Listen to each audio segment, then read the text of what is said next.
সুযোগ সীমিত তবে ব্যবহার সর্বোচ্চ। নুরুল হাসান সোহান নিজেকে প্রমাণের সকল চেষ্টাই করে যাচ্ছেন। প্রথম ম্যাচে ১৩ বলে অপরাজিত ২৩, দ্বিতীয় ম্যাচে ২১ বলে অপরাজিত ৩১।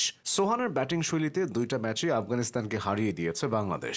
সোহানের ইনিংসগুলো খুব বড় না, একেবারে যে ধ্বংসাত্মক তেমনটাও বলা যাবে না, তবে ম্যাচের পরিস্থিতি অনুযায়ী দুইটা ইনিংসের মাহাত্ম্য অনেক। চাপের মুহূর্তে বিশ্বের অন্যতম সেরা টি-20 বোলারদের বিপক্ষে এমন ব্যাটিং দেশের কম ব্যাটাররাই করতে পেরেছে।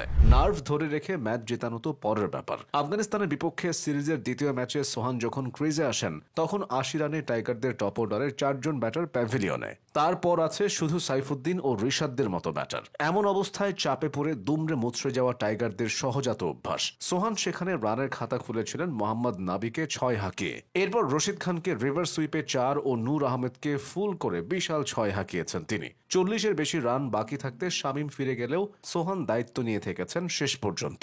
প্রথম ম্যাচেও অনেকটা একইভাবে তার ব্যাট কথা বলেছিল। সেদিন ১০৯ রানের ওপেনিং জুটি ভাঙার পর পরের ৯ রানে বাংলাদেশ হারিয়েছিল ৬টা উইকেট। আসা যাওয়ার সেই মিছিলের নাম ছিল না শুধু সোহানের।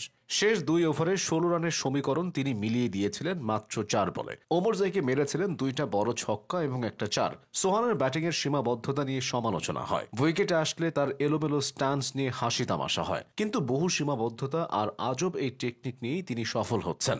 একটা ক্রিকেটার আকাশ থেকে পড়ে জাতীয় দলের সুযোগ পেয়ে যান না। আন্তর্জাতিক ক্রিকেট খেলতে আসলে তাকে অনেকগুলো ধাপ সামলাতে হয়।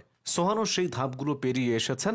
নিজের যোগ্যতা দিয়ে তিনি জাতীয় দলের সুযোগ পেয়েছেন। কিন্তু অন্যরা খারাপ করলে সমালোচনা হয় তাদের ফর্ম নিয়ে, সোহান খারাপ করলে সমালোচনা হয় তার যোগ্যতা নিয়ে। অথচ ব্যাটিং স্টাইলটা বাদ দিলে সোহানের মতো ভার্সেটাইল ক্রিকেটার দেশে খুব কমই এসেছে। তিনি ব্যাট হাতে ভূমিকা রাখেন, আবার ক্যাপ্টেন্সিতে মুন্সিয়ানা দেখান, আর গ্লাভস হাতে উইকেটের পেছনে তার থেকে ভালো কিপার বাংলাদেশের ভেতর নেই, এটা সবাই স্বীকার করেন। ১-এর ভিতর ৩ হলেও সোহানের সব গুণাবলী বাংলাদেশ জাতীয় দল ভালোভাবে পায়নি অথবা কাজে লাগাতে পারেনি। ৩১ বছর বয়সী সোহান জাতীয় দলে খেলছেন প্রায় ১০ বছর ধরে, কিন্তু এর মধ্যে বেশিরভাগ সময় তাকে জাতীয় দলের বাইরেই কাটাতে হয়েছে। ২০১৬ সালে জিম্বাবুয়ের বিপক্ষে টি-২০ দিয়ে তিনি আন্তর্জাতিক ক্রিকেটে অভিষিক্ত হন।